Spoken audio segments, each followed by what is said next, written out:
This production is brought to you by Philothea Studios. Hello and welcome. You are about to listen to a short narrative selected from Restoration, a publication of the Madonna House Apostolate. We invite you to listen deeply as the author shares the joys and struggles of living the gospel of Jesus Christ without compromise in today's world.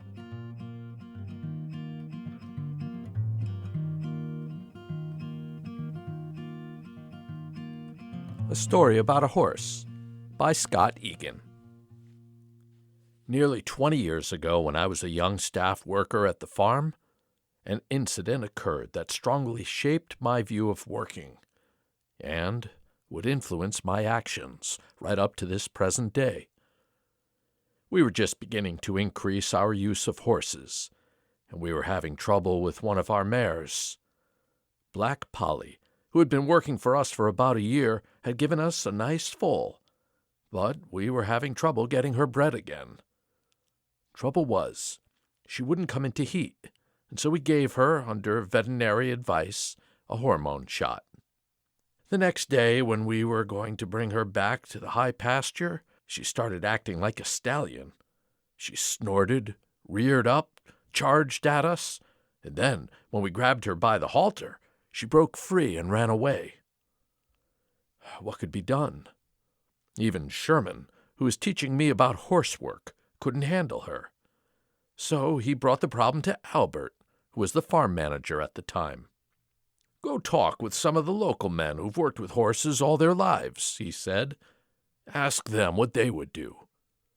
And so off we went, driving to a local farm, to people whom Catherine had long known. When we knocked at their door, the owners appeared and looked intently at us, a couple of inexperienced teamsters. "What do you do with a mare that's turned ornery and charges you and breaks away when you try to lead her?" we asked. "Beat her," they said. "Beat her until she knows who's boss, and you get control of her again." Sherman and I looked at each other, thanked the couple, and got back in our truck. Then Sherman said, "Let's get a second opinion. Let's go talk to Joe Poplinski. He's worked with horses all his life, and he has a reputation for loving horses." And so we drove to his place, parked the truck, and there was Joe. Now, Joe had a reputation for folk wisdom, and he had raised a family of 14 children. He was also known for being long-winded, and as I said, he loved horses. "Joe," Sherman asked, "what do you do with a mare that acts like a stallion, that's turned aggressive and runs away?" We were just told now by another farmer to beat her until she wises up. A look of consternation passed over Joe's face, and one finger went up, jabbing the air, to emphasize his message. "You ask me this question," he retorted. "How would you like to be treated? First you give her a shot. Then they want to treat you harshly. No, don't beat her. Treat her kind. Sweeten her up. No, sir, don't lay a finger on her. Whenever you go out to the pasture to get her, take some sugar with you. Or you can dry salt, too. Put it in your pocket, and when you get close to her, reach out and offer her something nice. This will bring her around. Soon she'll come running." There was a twinkle in Joe's eye. Well, that struck a chord with us. We tried it. That's just what we did, and little by little, Black Polly came around. She worked many more years for us, and we never had trouble like that with her again.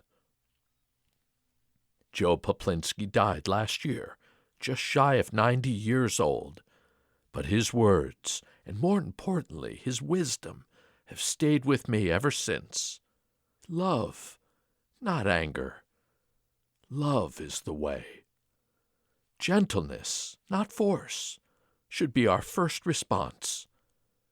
Working with God's nature is our model and goal. As I write this, I'm looking out the window at the snow-covered fields of this same St. Benedict's farm on a late December afternoon, and I feel like I'm walking with God in the cool of the evening, walking in the tenderness of His creation, walking with tenderness. God is a good farmer. Like Black Polly, we often turn ornery and break away when He tries to lead us. But He knows when we are crying out for truth and love and tenderness.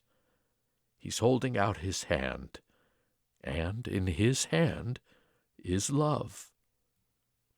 All we have to do is trust Him and come running.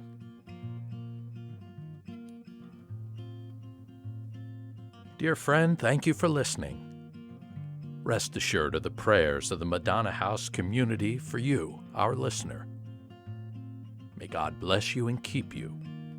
May God shine His face upon you. And may God give you His peace.